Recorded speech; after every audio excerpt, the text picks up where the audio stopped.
Assalamualaikum warahmatullahi wabarakatuh. Pada hari ini saya akan membuat video tentang materi jaringan komputer 1. Pertama, pendahuluan jaringan komputer. Jaringan komputer adalah sekumpulan komputer yang saling terhubung. Fungsi jaringan sebagai berikut: communication sharing hardware, data sharing, application, data backup, dan retrieval. Selanjutnya untuk jaringan yaitu ada mode jaringan peer-to-peer, istilahnya ada workgroup, merupakan mode dengan biaya rendah dan mudah diimplementasikan, umumnya dipakai dalam lingkungan jaringan yang kecil. Berikut inilah keuntungannya. Yang kedua, mode jaringan klien atau server. Mode ini jauh dapat diperluas dan membolehkan penambahan komputer atau jaringan lain tidak terlalu sulit. Yaitu mode 2 tentang konfigurasi jaringan dan peralatan jaringan. Yang B, Internet Protocol. Untuk terhubung pada suatu jaringan diperlukan penomoran dari Internet Protocol yang ada di PC tersebut. Contoh 192.168.225.225.225.0 192.168.1.1 adalah penomoran IP. Sedangkan 225 kemana adalah netmask dari jaringan tersebut.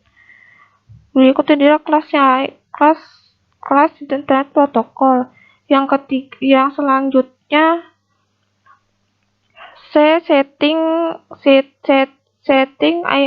IP di Linux. Perintah ifconfig dengan menggunakan perintah nvenc dapat mengganti IP untuk jaringan.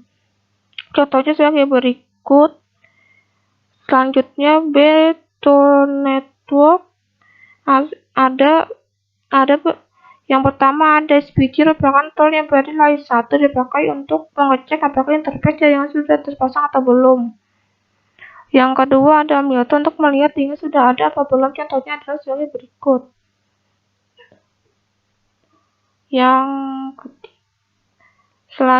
Selanjutnya yang ketiga DMSG atau grab-add, untuk mengecek Ethernet card ada apa belum. Layar detailing itu satu ada up, merupakan tool digunakan untuk melihat NIC dari komputer atau koneksi secara langsung dengan kita. Layar IP ada ifconfig, command yang dipakai untuk melihat interface alamat yang diberikan ke interface tersebut. Root. Kedua, route, bisa tabel routing, menambah dan menghapus tabel routing. Ketiga, ping. Yang keempat, trace route. Kelima, MTR. Selanjutnya, layar transport yaitu nestat, untuk mengetahui pos berapa saja yang terbuka untuk koneksi pada PC. Selanjutnya mode 3 yaitu untuk mode pengkabelan. Perlu diketahui ada dua tipe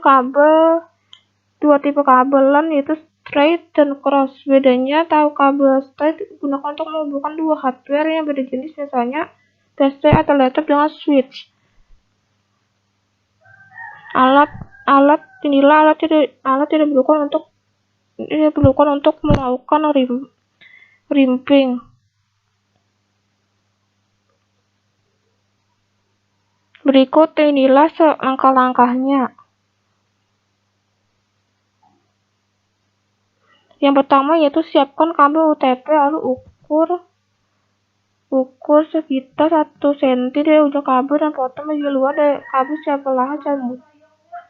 Yang kedua, setelah bagian luarnya kita potong, susunan kabel warna tersebut urutan sebagai berikut dengan catatan urutan kabel pada kabel string sama untuk kedua ujungnya. Setelah susun dengan rapi dan ujung di sebuah kabel rata. Setelah disusun dengan rapi dan ujung dari sebuah kabel rata untuk kabel rata, kemudian ambil konektor RJ45, kemudian masukkan semua ujung kabel yang telah disusun dengan hati-hati ke dalam lubang yang terdapat pada konektor RJ5 tersebut. Yang keempat, kemudian masukkan konektor RJ5 yang telah disatukan pada kabel tersebut pada crimping dan tekan dengan tenaga yang cukup kuat. Dan tahan beberapa detik untuk memastikan kabel, kunci konektor, dan mengunci kabel yang lain. Ya, kabel yang lain. Langkah selanjutnya itu akan menggunakan network kabel teaser LAN, kabel teaser atau LAN teaser untuk menguji apakah kabel kita terhubung dengan baik. Modul 4 itu subnetting. Konsep subnetting IP address merupakan teknik yang digunakan di internet untuk mengefisiensikan alokasi IP address dan sebuah jaringan agar bisa maksimal menggunakan IP address. Yang kedua yaitu CIDR menggunakan prefix dengan panjang tertentu. Inilah subnet 1 sampai seterusnya. Yang CPLSM menggunakan metode berbeda, yakni dengan memberikan suatu network address menjadi satu subnet mask. Dengan keseluruhan komputer tetap saling berhubungan karena server juga berfungsi sebagai router. Pada server terdapat dua interface, masing-masing tersambung ke dalam jaringan backbone jaringan departemennya sendiri. Kemudian lanjut ke modul 5 tentang subnetting. Konsep teknik yang umum digunakan pada subnetting IP address ini yaitu untuk mengefisiensikan alokasi IP address ke jaringan agar maksimal. Yang kedua, CIDR menggunakan network prefix. Inilah subnet 1 sampai seterusnya.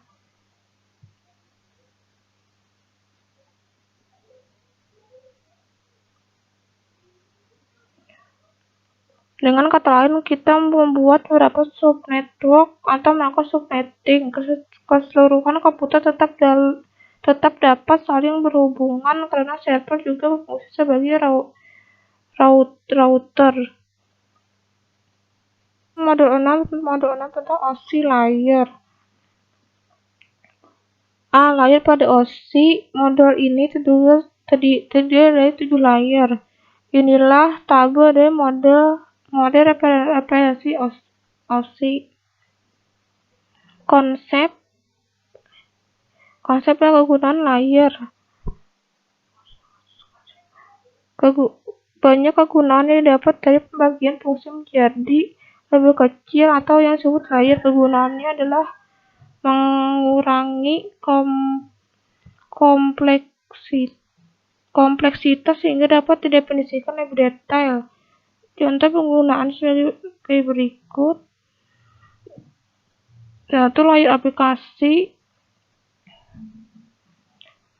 Layer ini berurusan dengan program komputer yang digunakan oleh user.